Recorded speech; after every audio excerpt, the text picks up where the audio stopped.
Hey guys, welcome to a new video, and in today's video we're going to be looking at the 2018 Senate election predictions. I haven't been recording much lately, but I'm going to try to be putting up a Senate election video every Friday, just based on the polls that I get during the week, and the analysis that I get during the week, and the news reports that I get during the week, all that fun stuff. But today we are going to do this Senate prediction. To start out, basically the big stuff that's been going on is the Trump trade war and the immigration problem on the border. Those are the two biggest things that are going on right now. Do I think those are going to affect the midterm elections much? No, I don't. So we're just going to jump right into this. I want to start with the safe states. Obviously, California is going to be safe. It's between two Democrats. Washington will be safe. I think Dianne Feinstein will win in California. Maria Cantwell will win in Washington. Heinrich will win in New Mexico. Hirono will win in Hawaii. And then obviously all this out here on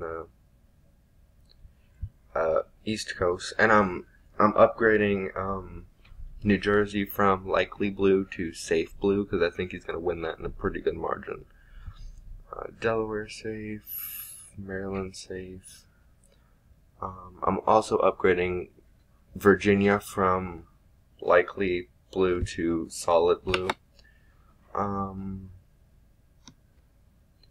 Anything else here? I don't think there's anything else here that's safe for the Democrats. I'm doing Minnesota special election, and Michigan, I'm upgrading to safe blue. Now for the safe Republican states. Utah, Mitt Romney will win there. John Barrasso, Deb Fischer, Roger Wicker, and Cindy Hyde-Smith will win their elections.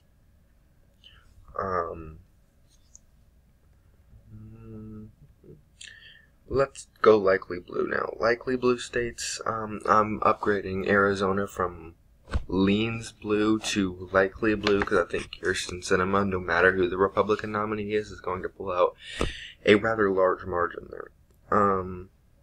Also likely blue is going to be Wisconsin. I'm upgrading it from leans to likely. And then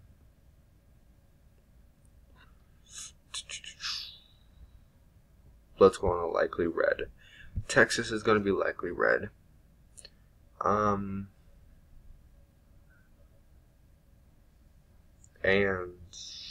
that's all likely reds. Okay, leans. Lean blue. We're going to see Nevada lean blue. I don't see it going to Dean Heller. Jackie Rosen has consistently led in the polls this entire election. Before the primary elections even happened, she's going to win there. John Tester will win up in Montana. Joe Manchin will win. Bob Casey will win.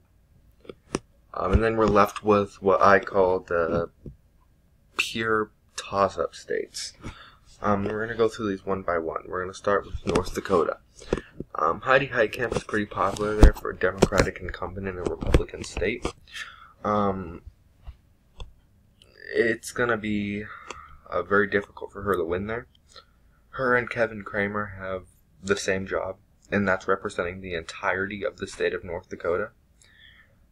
So it's going to come down to whichever one is doing better at the job. Alright, from what I read, Kevin Cramer does have a higher approval rating than Heidi Heitkamp, and again, like I said, they're basically doing the same job, and that's representing the entirety of North Dakota. So, with that being said, I'm going to give North Dakota to Cramer. I'm going to lean it to Cramer. Moving on to Missouri. Josh Hawley versus Claire McCaskill.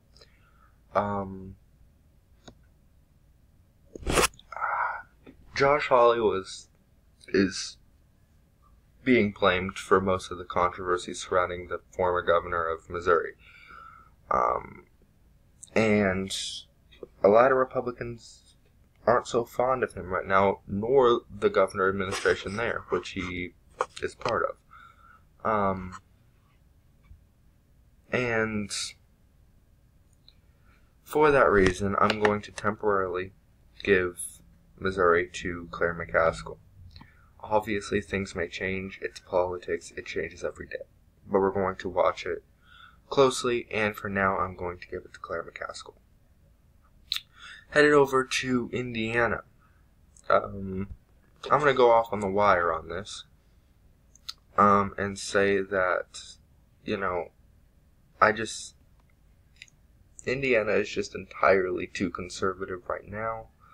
And with the Republican president that they voted for by, I think, 18 points, I'm going to go off on the wire and give this likely to the Republican Party, which gives them a majority if you count Mike Pence. Next is Ohio. Sherrod Brown versus Jim Renacci. Now, there's hope for Republicans, obviously, but in this state, I just don't see Jim Renacci getting enough votes to oust the incumbent Senator Sherrod Brown, and for that reason, I'm going to lean the state of Ohio to Sherrod Brown. Tennessee, Marsha Blackburn versus Phil Bredesen. Phil Bredesen is leading by plus 10 points, an average of plus 7 points, but that does not factor in undecided voters. Undecided voters beat both candidates. Most of those undecided voters are Republicans, but the way I see it, and with my political knowledge, which yours may be more than mine, yours may be less than mine, I see it as the Republican Party really doesn't want undecided Republicans. And the notion that they would side with the president for anything is just not true. If there are Republicans, obviously some of the undecided Republicans will vote for Marsha Blackburn, but if there are undecided Republicans, which isn't a good thing for Marsha Blackburn, I think there's a good chance that there's a reason they're undecided, and I think they'll go to Bredesen. So for that reason, I'm going to lean the state of Tennessee to the Democrats. Moving down to Florida, Bill Nelson versus Rick Scott. Rick Scott is leading in the polls. Bill Nelson is an incumbent. So this is going to be an interesting race. Rick Scott, the Florida governor right now, soon to be out because of term limits. Bill Nelson, the incumbent senator, in a state that went to Trump by a very narrow margin. A very conservative state and a very liberal state. It really depends on what part of the state you're in. It's going to come out to who outvotes who. Is the northern part of the state going to outvote the southern part of the state? Or is the southern part of the state going to outvote the northern part of the state? In this particular election, you're running two old white guys against each other. The minority turnout is vital for Bill Nelson in this election. Typical demographics is the minority turnout. Bill Nelson has to win them. When you're running two white guys against each other, it's hard to rally up the Hispanics and the black people. Trust me, you can see that in any state in the Union. So, for that reason, I am inclined to say that the northern part of the state will outvote the southern part of the state, because for the southern part of the state, for these Democratic strongholds, particularly in the southern part of the state, they have to outvote, for the southern part of the state, you outvote the northern part of the state, and that's give or take a couple of counties. You have to get the Hispanics out, you have to get the blacks out, you have to get the minorities in general out. If you don't, the northern part of the state will outvote the southern part of the state. That's what happened in 2016, and that's why Trump won that. Low voter turnout on the demographic, for demographics that would typically vote for Democrats like Hillary Clinton. They didn't come out to vote. You didn't have enough vote totals in the southern part of the state compared to the northern part of the state where you had typical voter turnout. The Republicans just outvoted the southern part of the state, the minority turnout, and for that reason, Hillary Clinton lost the state. Same thing's going to happen, in my opinion, in the Senate elections. You just can't get black people and Hispanics to go out and vote for two old white guys. You can't do it. They did do it in Alabama. A lot of it was due to the black population. But along with that is the fact that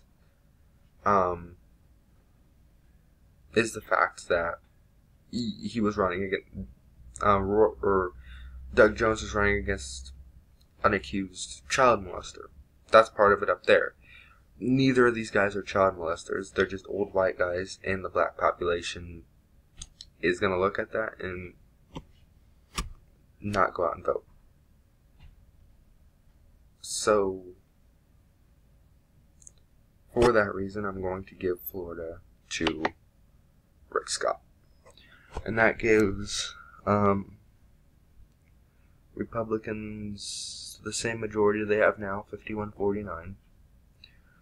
With a few of these states potentially flipping. It depends. It could be one of the blue states. It could be one of the red states.